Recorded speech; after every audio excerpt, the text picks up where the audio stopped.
like that, like this, like that, like this, like that.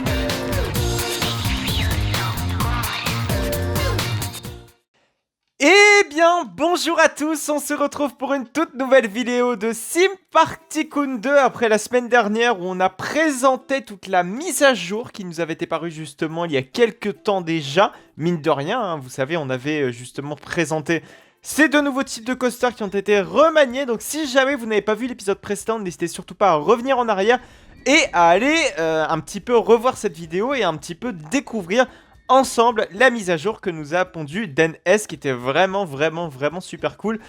Pas vraiment révolutionnaire pour notre parc d'attractions, mais je pense pour tout le monde en est justement bénéfique. Et ça c'est cool, c'est le principal. Alors, avant de débuter, d'entrer dans le vif du sujet de cette vidéo, on va justement découvrir un petit peu tout ce que j'ai fait depuis la dernière fois. Et il y a beaucoup de choses qui ont été justement changées dans l'Indoor Coaster. Je vous propose un petit peu d'aller voir ce qui a été changé justement dans l'Indoor Coaster. Vous voyez que la nuit commence à tomber puisque je ne suis pas en serveur privé, je suis justement en public, donc avec tout le monde littéralement. Donc vous savez, quand vous jouez à Sim Party Kun 2, vous de votre côté, littéralement, vous pouvez jouer comme ça en public. Donc avec d'autres joueurs qui ont visiblement des parcs très sympas, notamment celui-ci. Je serais curieux d'aller voir un petit peu ce que donne ce parc-ci de notre petit voisin. Ce sera assez intéressant pour la suite de l'épisode parce qu'on va avoir besoin justement de la nuit, de la vision nocturne, pour pouvoir un petit peu construire, pour pouvoir remanier un petit peu notre petit walkthrough horrifique. Alors, on va aller donc rejoindre notre petit coaster qui s'appelle, rappelez-vous, Great Escape, puisqu'il y a eu du changement côté Great Escape, et ça concerne une scène particulière de Great Escape, mais on va en parler donc dans quelques instants. Alors l'entrée en soi n'a pas changé, vous voyez, bon, les vitres ont disparu, mais ça va arriver, il n'y a pas de problème un petit peu plus tard. Vous voyez que le couloir transitoire, donc entre l'office et puis la station, a un petit peu changé. Vous voyez que tout a été fait relativement proprement, et ce qui a été assez important à intégrer, c'est la nouvelle ambiance lumineuse qui est désormais quand même plutôt bien foutue, puisque le plafond avant n'était pas bien fait. On avait bien commencé à faire les grilles, mais ça c'était pas trop un souci. Mais par contre on n'avait pas cette lumière rouge très tamisée qui transperçait un petit peu ces grilles en bois grises. Donc désormais ça c'est fait. On voit que le plafond lui est différent de la couleur générale un petit peu de la salle, qui est très grisâtre, mais par contre lui le plafond est très noir, a des teintes très noires. Et essayer un petit peu de donner un double volume entre le premier plan, on a la grille, et puis le second plan, on a un petit peu limite une infinité de couleurs, enfin plus une infinité de profondeur qui est répétée avec le noir, alors qu'en fait quand on va supprimer ni plus ni moins la grille, on va se rendre compte que n'y a pas énormément de profondeur que ça, hein. C'est juste vraiment une teinte noire de bois et puis c'est terminé, et puis en soi voilà, c'est très simple. Mais par contre, quand on a cette grille qui est au premier plan, on a l'impression que le plafond tout de suite prend une dimension tout autre. Et ça, c'est assez important. Alors peut-être ce que je pourrais corriger, c'est justement les poutrelles ici qui ont tendance un petit peu à dépasser, à déborder. Et je pense qu'il faudrait un petit peu corriger cela pour avoir quelque chose de plus propre et qui ne casse pas un petit peu la profondeur. Alors vous voyez qu'également j'ai fait un escalier plutôt sympa, un escalier, voilà. Avant c'est les escaliers de base qui étaient pleins, donc chose qu'on pouvait faire, voilà, c'était exactement ça. Désormais voilà, j'ai mis des marches. C'est tout de suite beaucoup mieux. J'ai mis un garde-corps au cas où nos visiteurs auraient besoin un petit peu de s'appuyer sur quelque chose. C'est tout de suite beaucoup mieux. Je me suis permis de faire notamment ici, voilà, des petites seuils de porte. On a un éclairage ici qui est un éclairage de maintenance qui ne fonctionnera pas comme ça en temps normal. Il y aura sans doute une teinte un petit peu rougeâtre qui viendra éclairer, tamiser un petit peu le tout. Vous voyez également qu'il y a une petite porte. Alors cette petite porte, elle donne sur l'extérieur. Alors voilà, j'ai pas trop envie de casser parce que si je pète, eh ben je vais devoir tout réparer, c'est un petit peu chiant. Mais derrière on a la fameuse mine, la fameuse entrée de mine. C'est vrai que quand on a construit ce coaster, pour rappel, un Great Escape, il était censé être modulable à la base. C'est à dire que si on fermait la zone New York, on aurait la possibilité justement de l'intégrer à notre zone western et de faire une rethématisation. Or là c'est plus du tout le but n'est plus du tout de penser ça comme ça. C'est vraiment on l'intègre à la zone New York et c'est terminé, puisque je pense que la zone New York est suffisamment pérenne pour y rester. Même s'il n'y a qu'une seule attraction dans cette zone New York, voilà, on a quand même fait une belle petite zone avec une belle entrée, etc., etc. À la base ça devait être intégré à la zone dévastée, c'est-à-dire la zone qu'on avait notamment faite avec le petit Flying Coaster, le gros Flying Coaster qui prenait l'entièreté de la zone, souvenez-vous, c'était absolument affolant. Là par contre, je sais même pas pourquoi, mais ici on a... J'ai oublié de supprimer le launch hydraulique, on va peut-être le fermer et puis le supprimer, ça serait quand même mieux parce que mine de rien, avoir ça au bout du parc, c'est pas très beau et pas très réaliste, surtout que ce n'était pas censé rester. Voilà, c'était pour la fois dernière. Alors, voilà, donc je disais justement que la philosophie donc, de rendre ce coaster modulable, même si c'est toujours possible, hein, on pourrait pourquoi pas déplacer l'entrée de l'attraction et la mettre ici, mais du coup il faudrait rethématiser le tout et puis faire en sorte que ça s'intègre mieux avec une ambiance western et non avec une ambiance new-yorkaise comme on l'a intégré à l'heure actuelle et comme la storyline est actuellement agencée, qui vous sera détaillée je pense pour la période d'Halloween parce que la réouverture de cette attraction est prévue pour la saison d'Halloween. Voilà. Donc en tout cas ça fait quand même beaucoup plus propre, beaucoup plus sympa avec ces petits seuils de porte. Nos visiteurs seront ravis. Ce qui est intéressant notamment dans la réhabilitation de cette attraction, c'est la réhabilitation de certaines scènes et l'ajout de certains décors.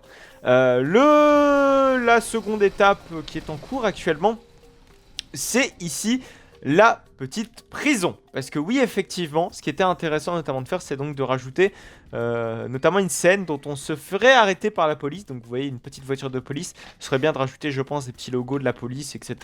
En mode, voilà, on se fait vraiment arrêter. Peut-être avec les petits gyrophares, là, il n'y a pas encore l'effet sonore qui indique le gyrophare. Je pense que ce serait intéressant quand même d'intégrer tout ça. Mais bon, ça, je pense que ce sera fait pour la fois prochaine. On a notamment de petites barrières qui indiquent le fait qu'on ne peut pas aller plus loin. Pourquoi ne pas rajouter davantage de barrières? Voilà, un petit peu pour stopper notre course, mais on voit qu'on arrive à l'éviter justement, cette arrestation de police en passant entre justement cette barrière et la voiture de police.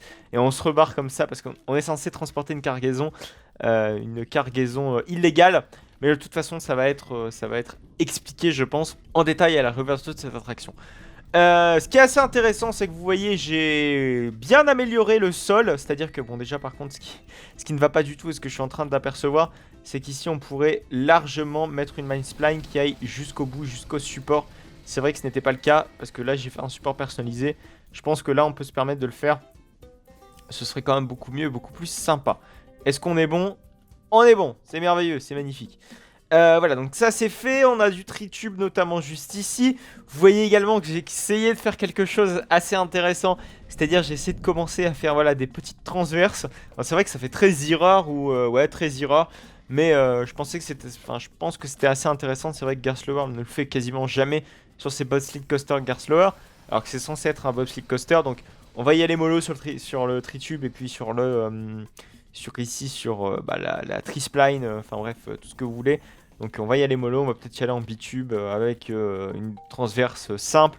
Je pense que c'est relativement suffisant. Alors c'est vrai que Gerstlauer le fait, hein, notamment sur Tikiwaka, ça existe, mais généralement voilà sur les portions beaucoup plus simples, du bitube suffit visiblement à Gerstlauer pour pouvoir supporter un petit peu la majorité de notre attraction.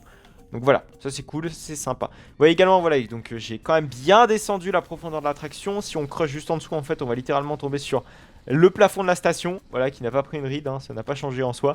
Mais par contre, il a fallu remanier en profondeur toute cette partie-ci. Mais bon, je trouvais ça intéressant de le faire, parce que comme ça donne un accès en souterrain à notre attraction, si jamais on veut, je ne sais pas quoi, faire au niveau des roues, ou si jamais il y a un rollback, on puisse pousser l'attraction voilà, en sous-sol, et non pas le pousser... au niveau un petit peu des visiteurs, et aussi avoir une passerelle d'évacuation qui soit propre. La passerelle d'évacuation actuellement est quand même assez bien fournie. Il manque juste, je pense, beaucoup de détails en termes de décoration et en termes, pourquoi pas, voilà, de soutien, de maintien au... juste ici, là, parce que là, pour l'instant, il n'y a rien. C'est limite la plaque, elle lévite en lévitation. Voilà, c'est le petit catwalk qui, je pense, mériterait ne serait-ce que d'avoir une petite structure qui permettrait le maintien de tout ça. Vous voyez qu'également, j'ai fait une petite barrière. Une barrière pour pas que nos visiteurs puissent se barrer, hein, trop honnêtement. Parce que si jamais on a, je sais pas, un technicien de maintenance qui bosse ici, qu'il ne puisse pas se casser la gueule. Voilà, c'est une petite sécurité de prévention qui est quand même assez importante et qui est toujours très bien d'y penser dans un parc d'attractions de la sorte. Voilà, donc la passerelle qui existait déjà auparavant, il y a eu un petit remaniement notamment au niveau des murs du show principal, enfin là où on a le parcours principal, où avant c'est vrai qu'on avait voilà, des petits murs voilà, qui partaient un petit peu en couille. On n'avait pas, alors c'est vrai que je posais un petit peu nos murs un petit peu n'importe comment, mais depuis qu'on a le rescale des formes primitives, Là, on a la possibilité voilà, de faire des formes relativement propres et notamment adaptées au mur. Parce que c'est vrai qu'avant, limite, il y avait un mur qui dépassait légèrement. Voilà, par exemple, ça crée ce genre de situation. Alors regardez, bam, limite, ça faisait ça. Voilà, j'exagère un petit peu le truc, mais c'était pas tout à fait propre. Et donc du coup, voilà, le fait de rendre ça tout propre, tout beau, tout net, c'est assez important à faire. Et le rendu est quand même vachement plus propre et vachement plus professionnel. Ce qui serait peut-être intéressant, pourquoi pas à l'avenir, c'est bon, on va y aller une chose à la fois, c'est pourquoi pas de faire des énormes poutrelles pour simuler le fait qu'on a un vrai bâtiment.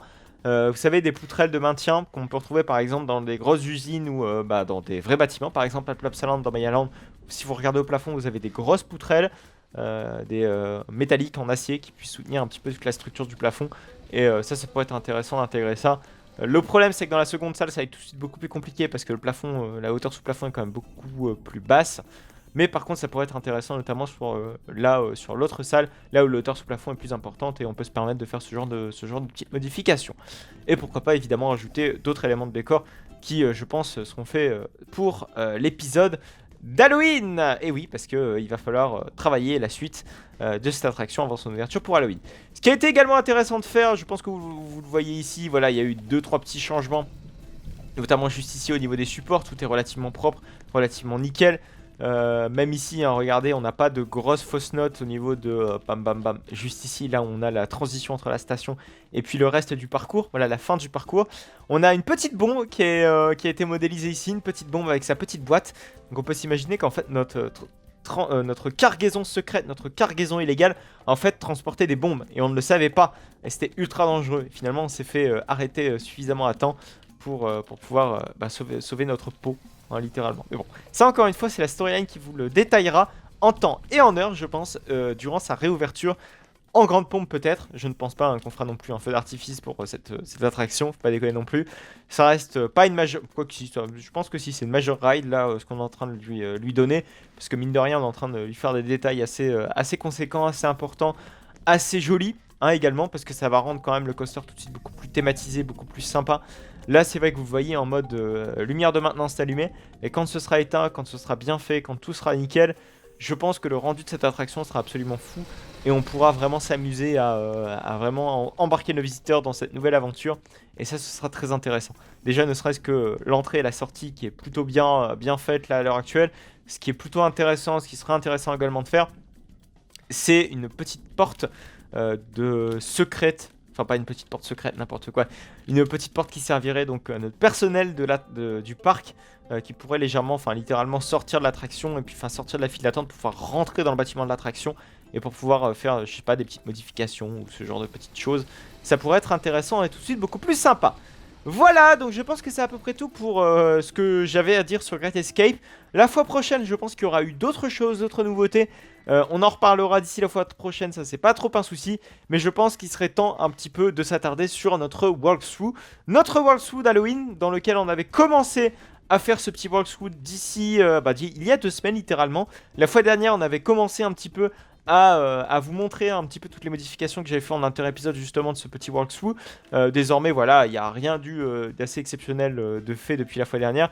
Donc il n'y a pas trop besoin d'y repasser. Franchement, c'est pas trop un souci. Par contre, ce qui est assez intéressant de faire, c'est essayer un petit peu de travailler les éclairages. Parce que oui, pour l'instant, notre petit walkthrough n'a pas d'éclairage adapté, en tout cas à ce qu'on souhaite faire de lui. Dans le sens que pour l'instant, si on veut maintenir notre attraction, si on veut avoir des techniciens, si on veut se préparer à une ouverture potentielle de l'attraction, ce serait bien quand même d'avoir une petite régie. Une petite régie qui aurait une vue un petit peu complète sur l'ensemble de l'attraction. Parce que généralement, oui, dans les walkthroughs comme ça, on a une petite régie qui nous permet d'avoir une vue d'ensemble sur l'attraction. Et je pense que voilà, c'est assez intéressant, notamment d'avoir une petite plateforme qui permettrait donc de contrôler l'entièreté de notre attraction. Donc on peut créer donc cette merveilleuse cabine qui peuvent être juste ici. Alors, malheureusement, je sais pas comment on va faire. Alors oui, là par contre, là ça pose problème parce que littéralement, on n'a pas du tout un seul spot d'éclairage de maintenance. Et ce qui sera intéressant, c'est quand même d'en mettre un, parce que là, pour l'instant, ça fait un petit peu tristoun. Alors, ce qu'on peut faire, c'est peut-être créer des petits supports de maintien, justement, pour nos merveilleux petits éclairages. Alors là, c'est vrai qu'on n'a rien du tout, je sais même pas si vous allez voir quelque chose. Je pense que vous allez voir fichtrement rien. Mais je pense que c'est quand même important de créer ça rapidement pour que, justement, vous voyez quelque chose. et ça serait quand même beaucoup plus sympa. Alors, on va se mettre sur le coin de notre merveilleuse attraction. Bam. Enfin, pas de notre merveilleuse attraction, mais surtout de notre merveilleuse petit bâtiment qui va se monter petit à petit. Mais pour l'instant, il n'est pas monté. Hein. Là, c'est juste un bâtiment qui sera thématisé à l'avenir, évidemment. Qui sera thématisé exprès, j'ai envie de dire, pour l'événement Halloween et pour pouvoir un petit peu contrôler, pour pouvoir targeter un petit peu l'entièreté de notre attraction. Alors, on va mettre des petits panneaux de contrôle. Alors, je pense qu'on va créer une petite salle. Une petite salle qui sera un petit peu là pour pas que avoir une vue complète sur notre attraction, mais également pour avoir quelque chose qui nous permet justement d'entreposer tout le matériel, soit évidemment thématique, ou le matériel ne serait-ce que technique, parce qu'il faut bien allumer, éteindre la lumière, mettre les effets, etc., etc. Donc créer des petits racks à effet, voilà, c'est ce qu'on va faire je pense dans cette petite pièce ici. Et ce qu'on peut faire par exemple juste là, c'est mettre une petite passerelle, voilà, qui permettrait justement une grande visualisation assez complète de notre attraction et puis de notre petit walkthrough. Voilà, donc bam, on peut faire ça ici. Et juste en dessous, voilà, de cette petite passerelle, on vient mettre nos petites... merde, je sais plus comment ça s'appelle, ces petits panneaux de contrôle, vous savez. Alors malheureusement, on n'en a pas ici, mais il va falloir aller les chercher. Donc on va aller dans panneaux. Ah, c'est pas panneau, merde, c'est séquenceur plutôt. Voilà, c'est les séquenceurs, vaut mieux appeler un chat un chat. Merde, pourquoi j'ai pas de séquenceur? Ah, c'est bizarre, je l'ai pas trouvé. J'ai dû peut-être faire une petite faute et je m'en suis même pas rendu compte. Excusez-moi, c'est, je pense, la fatigue d'aujourd'hui. Bon, c'est pas grave. On va donc surélever légèrement notre séquenceur pour pouvoir avoir suffisamment de place pour pouvoir, pourquoi pas, en mettre plusieurs. On va mettre, je pense, en mode no shaping histoire d'avoir le tout relativement bien calé. Hop, on va se mettre juste ici. Merde, par contre, il faudrait peut-être se mettre en mode Use Precision Build Mold. Voilà, c'est merveilleux. On peut en mettre, je pense, plusieurs. Voilà, 2, je pense que c'est suffisant. Et supprimer tous les séquenceurs un petit peu inutiles qu'on vient de poser à l'arrache. Voilà, c'est quand même beaucoup mieux. Et juste ici, on peut poser, voilà, une petite forme primitive qui va servir un petit peu de soutien de rack un petit peu à tout ça. Alors, bam, bam, bam. On se met légèrement sur le côté.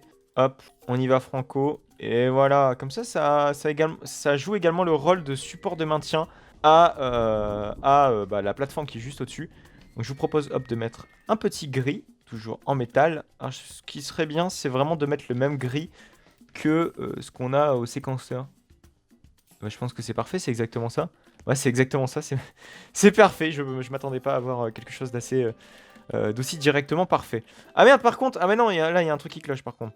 Ah non, ça cloche clairement. Hop, on va peut-être essayer évidemment d'éviter d'avoir tout ça qui collisionne sur l'arrière. Bam, on remove chaque séquence. Putain, ça coûte 7000 balles ce truc. Mais ça coûte une fortune. C'est impressionnant. Vous allez me dire après, ça bouffe tellement en ressources vis-à-vis du jeu que je pense que DNS le fait exprès justement de rendre ça relativement onéreux pour éviter que les gens en abusent. Tout du moins les joueurs qui ont suffisamment d'argent, tout de suite c'est beaucoup plus... ça veut dire que c'est des joueurs sérieux, quoi. C'est pas de la merde. Alors, on peut directement aller mettre des petites formes primitives de l'autre côté pour soutenir un petit peu le tout. Alors, ce qui va être assez complexe, c'est de devoir le camoufler, le thématiser. Ça va être une autre histoire. Je pense qu'il serait bien, c'est faire ça un petit peu en mode ruine. Ruine de béton, vous savez, en mode, écoutez, limite, ça fait un petit peu bunker, vous savez. Alors là, par contre, je l'ai mis en bois, c'est pas du tout la philosophie que je souhaitais donner. Donc, mettre du béton, vous savez, du béton armé bien sévère. Hop, hop, hop, hop, hop. Bah, limite, ça fait vraiment structure de guerre. Ça peut être pourquoi pas intéressant. Peut-être mettre voilà, un béton peut-être légèrement plus clair.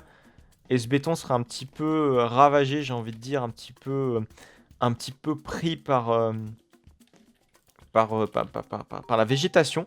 Alors, je vous propose qu'on mette du lierre, si on en a. Oh, voilà, c'est parfait, putain, on a du lierre, c'est merveilleux.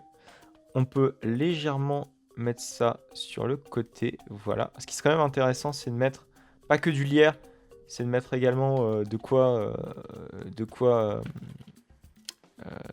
maintenir le tout, c'est-à-dire pourquoi pas une petite barrière ici, enfin pas une petite barrière, mais vous savez, un genre de petite poutrelle qui justifierait l'usage du lierre.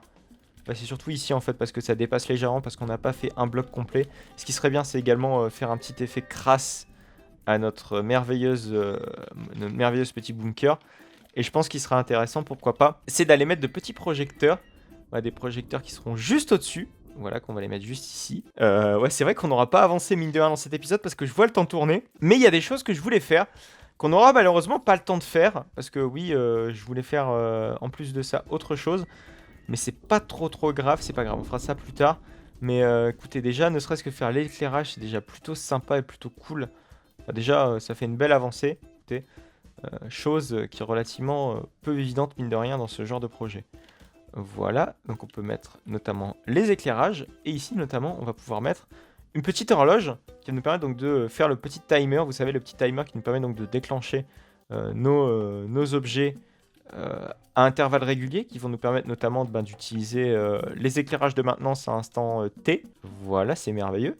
Je vous propose donc de régler tout ça. On va aller donc chercher chaque projecteur qu'on vient de poser. Alors malheureusement, ils sont trop énormes ces projecteurs. J'aurais bien aimé qu'ils puissent un jour rajouter le redimensionnement de ces projecteurs. Avoir une taille de projecteur aussi importante, c'est clairement inutile. Alors on va mettre tout ça en blanc. On va mettre ça en 11 secondes. Pareil pour ici, 11 secondes. On va mettre ça en blanc. Et pareil pour ce dernier projecteur, en le mettant évidemment à 11 secondes. Voilà, donc on va créer une boucle perpétuelle. Par contre, je pense là c'est clairement inutile de le mettre en mode blanc, puisque nos éclairages de maintenance peuvent être éteints, en tout cas quand on n'en a pas besoin. Voilà, donc on va mettre ça en mode Periodic Activation, 10 secondes, c'est parfait, time set delay, on est bon. Est-ce que j'ai sélectionné le bon? J'ai sélectionné le mauvais, c'est pas parfait du tout. Voilà, là c'est mieux, et on peut remove celui que j'ai mis, malheureusement, le mauvais. Voilà. Bon, écoutez, c'est pas super beaucoup de choses qu'on a fait. Voilà, c'était une phrase qui n'a absolument aucun sens. Mais je pense qu'on poursuivra la fois prochaine avec beaucoup plus d'intérêt, beaucoup plus d'assiduité, j'ai envie de dire.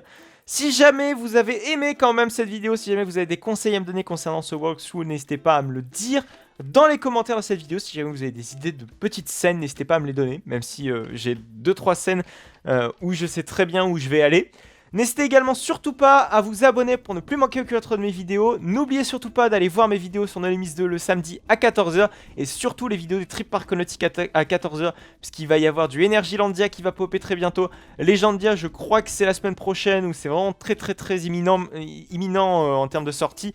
Donc n'hésitez surtout pas à aller voir tout ce contenu là, ça va être vraiment chouette, ça va être vraiment sympa. N'hésitez surtout pas à aller voir les épisodes de Trip Archéologique et à revoir notamment les épisodes des Trip Archéologiques qui ont été tournés aux États-Unis, parce que je me suis rendu aux États-Unis pour visiter des parcs américains, notamment Walt Disney World, notamment Universal Orlando, notamment également Busch Gardens Tampa avec le merveilleux coaster Iron Gwazi.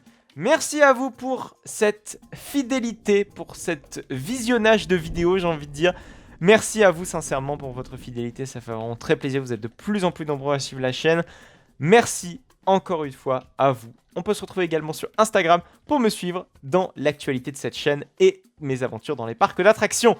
Allez, à plus tard. Zamperla, c'est le meilleur constructeur pour cela, hein, très clairement. Je pense que Warzone a été le plus intéressant. D'autant plus qu'en plus, il y a dû avoir de l'ingénierie derrière, puisque nos chers amis de chez Zamperla n'ont visiblement foutu du tritube à une certaine partie du layout.